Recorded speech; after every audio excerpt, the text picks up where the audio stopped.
I found out I was pregnant 3 days after Marcus signed the custody agreement.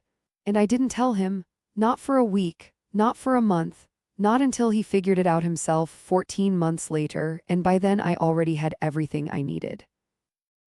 Okay, so before you come for me and I can already feel you gearing up, I need you to understand what that agreement actually said.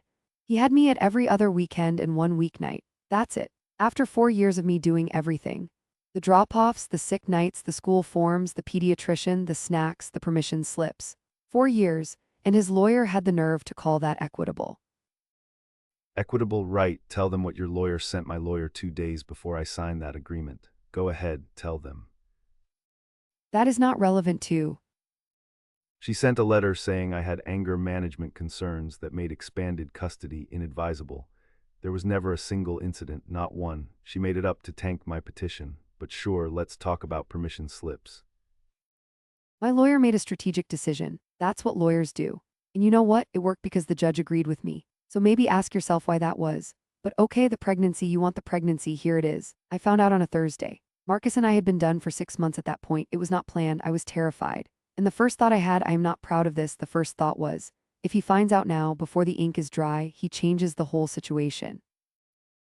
Reopens everything, meaning I might actually get to see my kid more than 6 days a month. Meaning we would have been back in court. Back in that room. Back with lawyers eating up money I didn't have, fighting over schedules while I'm already pregnant and exhausted and alone. I made a calculated decision. I'm not saying it was kind. I'm saying I did what I had to do to protect the arrangement I'd already won. She told her sister at 8 weeks, her mom at 10 weeks. She had a baby shower with a registry with a guest list. I was not on the guest list. I found out my son existed because her cousin accidentally liked an Instagram photo from the shower and it showed up in my feed. A photo of a cake that said baby boy. I had a son I didn't know about. I was going to tell you. When? After the custody modification window closed. She just said it. She literally just said it. She was going to tell me after the legal window closed for me to challenge the agreement. She planned it. It wasn't fear. It wasn't chaos. It was a calendar. You make it sound so cold. It wasn't cold. I was scared, Marcus. I was genuinely scared of losing what little stability I had managed to carve out. You don't know what those 6 months before the agreement were like. You showed up when it was convenient and disappeared when it wasn't. I had already built a life around covering for you. I missed one birthday party because I was at my mother's hospital bedside. One, and you have been collecting that grievance like a souvenir ever since. It wasn't just the birthday. It was the birthday and the Thursday pickups you skipped twice in March, and the time you forgot to pick up the allergy prescription and I had to leave work. So your punishment for all of that was hiding my son from me. I didn't think of it as punishment. I thought of it as protecting what I'd built, protecting my kids' stability, creating myself room to breathe for the first time in years without someone contesting every decision I made. That's what I told myself.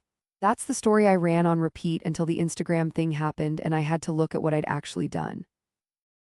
And what had you actually done? I had a baby shower, and his father didn't know he existed. And I told myself that was okay because the situation was complicated and I would fix it eventually, and yeah, that's what I did. I can't dress that up. I've tried. I am really good at dressing things up and I cannot make that one look okay no matter how I hold it.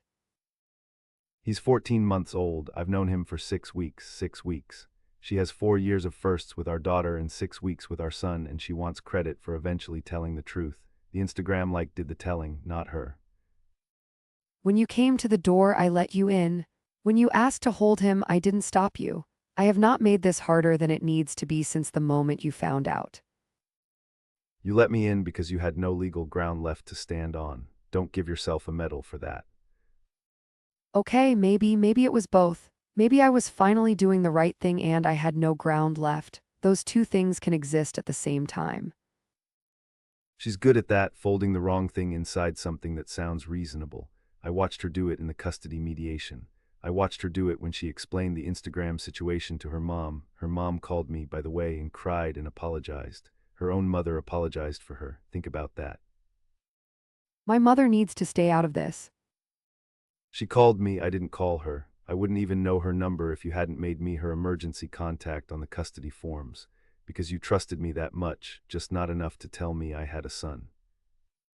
I don't have anything to say to that. That one's fair. That honest thing she said. Don't push it. What would you have done? Tell me in the comments. And if you know someone sitting on a secret that's getting heavier every day, send this to them. New confession dropping soon. Don't miss it.